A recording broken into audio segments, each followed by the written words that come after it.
सवाल वो जो स्क्रीन पर सन्नाटा पैदा कर दें। जो मुल्क दिन रात हाय मुसलमान का नारा लगाता था, वही सूडान में मुसलमानों को किसके इशारे पर मरवा रहा? क्या खाड़ी की राजनीति में पाकिस्तान ने ऐसा दांव चला जिसे अमेरिका और यूएई दोनों को एक साथ धोखा लगा? नमस्कार, मैं हूं ललित शर्मा, आप देख रहे हैं इंडिया डेली। आज हम उस परत को खोल रहे हैं जिसे जानने के बाद आप भी पूछेंगे, ये खेल किसके लिए, किसके खिलाफ? सूडान की धरती पर गोलियां चल रही हैं, लाशें गिर रही हैं और पर्दे के पीछे पाकिस्तान एक ऐसी डील कर रहा है जो सऊदी अरब को मजबूत करती है, यूएई को कमजोर करती है और अमेरिका को हैरान। सवाल सीधा, क्या ये प्रॉक्सी जंग है और क्या इसकी कीमत सूडान के मासूम चुका रहे हैं? सूडान, खून, खामोशी और पर्दे के पीछे चाल। सूडान में महीनों से दो ताकतें आमने सामने हैं। एक तरफ सरकारी सेना और दूसरी तरफ आरएसएफ, और इन दोनों के बीच पिस रहा आम सूडानी नागरिक। शहर दर शहर तबाही, घर खंडर बन चुके हैं, बाजार वीरान हैं और हवा में बरूद की गंध घुल चुकी है। आंकड़े डराते हैं, लेकिन हकीकत इससे भी ज़्यादा खतरनाक है, क्योंकि भूख, बीमारी और बेघर होने का दर्द मौत को और तेज कर रहा है। ये जंग अब सूडान की नहीं रह गई, बल्कि इलाकाई ताकतों का अखाड़ा बन चुकी है, जहां हर गली और हर मोहल्ला किसी ना किसी बाहरी एजेंडे की कीमत चुका रहा है। और इसी अखाड़े में एक नया खिलाड़ी हथियारों की परछाई लेकर दाखिल होता है। सौदे कहीं होते कहीं, लेकिन गोलियां सूडानी सीने में उतरती हैं। यही वो मोड़ है जहां ये संघर्ष स्थानीय नहीं बल्कि अंतर्राष्ट्रीय खेल बन जाता है। और सवाल उठता है कि क्या सूडान को जानबूझकर युद्ध भूमि बनाया गया? सऊदी बनाम यूएई लाल सागर की शतरंज। एक तरफ सऊदी अरब है, जिसे डर है कि सूडान की अस्थिरता लाल सागर तक फैल गई तो पूरे क्षेत्र में संकट खड़ा हो जाएगा। दूसरी तरफ यूएई, जिसके अपने रणनीतिक और आर्थिक हित इस पूरे इलाके से गहराई से जुड़े हुए हैं। दोनों खेमे सूडान में अलग अलग ताकतों के साथ खड़े नजर आते हैं और यही टकराव सूडान को धीरे धीरे प्रॉक्सी युद्ध में धकेल देता है। ये लड़ाई अब सत्ता की नहीं रही, बल्कि प्रभाव और वर्चस्व की हो चुकी है। और यहीं से कहानी में पाकिस्तान की एंट्री होती है, जो हथियारों और सौदों के जरिए खुद को इस शतरंज का अहम मोहरा बनाता है। खाड़ी की राजनीति में पाकिस्तान अपनी उपयोगिता साबित करने की कोशिश करता है, लेकिन सवाल ये है कि इस चाल की कीमत कौन चुका रहा है?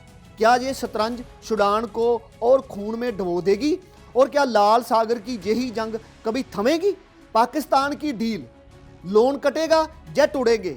खुलासों के मुताबिक सूडान की सरकारी सेना को JF-17 जैसे लड़ाकू विमान, मिसाइलें, ड्रोन और एयर डिफेंस सिस्टम एक पूरे पैकेज के रूप में दिए जा रहे हैं। इस डील की कीमत अरबों डॉलर में बताई जा रही है, जो किसी सामान्य हथियार सौदे से कहीं बड़ी। लेकिन सबसे चौंकाने वाली बात यह है कि इस सौदे से पाकिस्तान का सऊदी अरब से लिया गया लोन भी घट जाएगा। यानी सूडान के लिए जेट सऊदी की जेब से और सीधा फायदा पाकिस्तान को। ये सौदा सिर्फ हथियारों का नहीं, बल्कि पाकिस्तान के आर्थिक दबाव को कम करने का जरिया भी बन जाता है। सवाल उठता है कि क्या कर्ज उतारने के लिए जंग को ईंधन दिया जा रहा है? क्या आर्थिक राहत की कीमत सूडानी लोगों की जान से चुकाई जा रही है? और क्या ये डील आने वाले समय से इस युद्ध को और खतरनाक बना देगी? अमेरिका और यूएई दोस्तों को दोहरा झटका।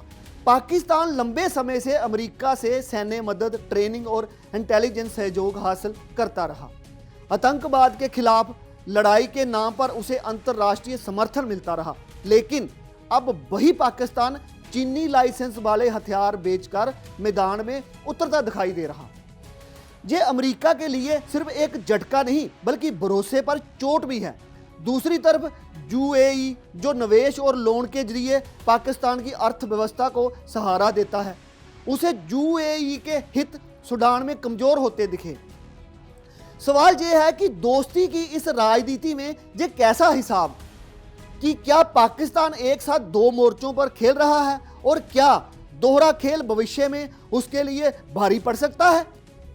सूडान के लोग सबसे बड़ा नुकसान।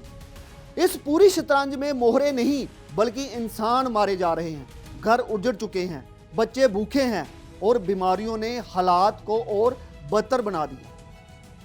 इंटरनेशनल रिपोर्टें बताती हैं कि मरने वालों का आंकड़ा लगातार बढ़ रहा है और असल संख्या इससे कहीं ज़्यादा हो सकती है। बड़े खिलाड़ी अपनी अपनी चालें चलते रहते हैं, लेकिन कीमत हमेशा आम लोग चुकाते हैं। सवाल यही है कि क्या सूडान के लोगों की जान इस राजनीति से कभी ज़्यादा मायने रखेगी या फिर ये देश यूं ही ताकतों के खेल का अखाड़ा बन जाएगा? पाकिस्तान का बड़ा सपना, हथियार बाजार में एंट्री, इस कहानी की एक और परत है। पाकिस्तान का सपना कि उसका JF-17 लड़ाकू दुनिया के हथियारी बाजार में जगह बना सके। सूडान की ये डील सिर्फ जंग नहीं बल्कि ब्रांडिंग का मौका भी है। ये दिखावे की कोशिश है कि जहां विमान बिकाऊ है और इस्तेमाल के काबिल है। लेकिन सवाल ये है कि क्या हथियारों की मार्केटिंग को कूटनीति की आग में झोंकना सही है? क्या किसी देश की पीड़ा को अपने उत्पाद के विज्ञापन का जरिया बनाना सही कहा जा सकता है? और क्या ये रास्ता पाकिस्तान को बाकी स्थायी फायदा पहुंचाएगा? बड़ा सवाल, किसकी जीत किसकी हार? आज सूडान की गलियों में बारूद बिखरा है और कागजों पर अरबों के सौदे लिखे जा रहे हैं। सऊदी को रणनीतिक बढ़त मिलती दिखी है, पाकिस्तान को आर्थिक राहत, UAE को झटका और अमेरिका को असहजता। लेकिन सूडान को क्या मिलता है?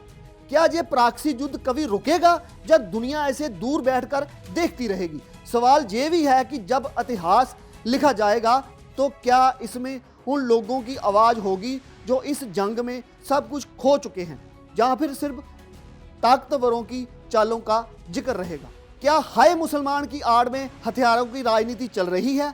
लोन कटेगा या लाशें बढ़ेगी? कौन सा हिसाब बारी रहेगा?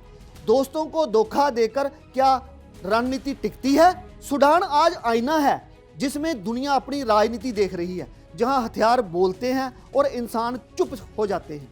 कूटनीति की चालें जंग की आग बन जाती हैं, दोस्तियां सौदों में तोली जाती हैं और कीमत हमेशा आम लोग चुकाते हैं। सवाल जिंदा है, कब रुकेगा ये खेल? मैं ललित शर्मा, इंडिया डेली, सच की परतें खोलते रहेंगे।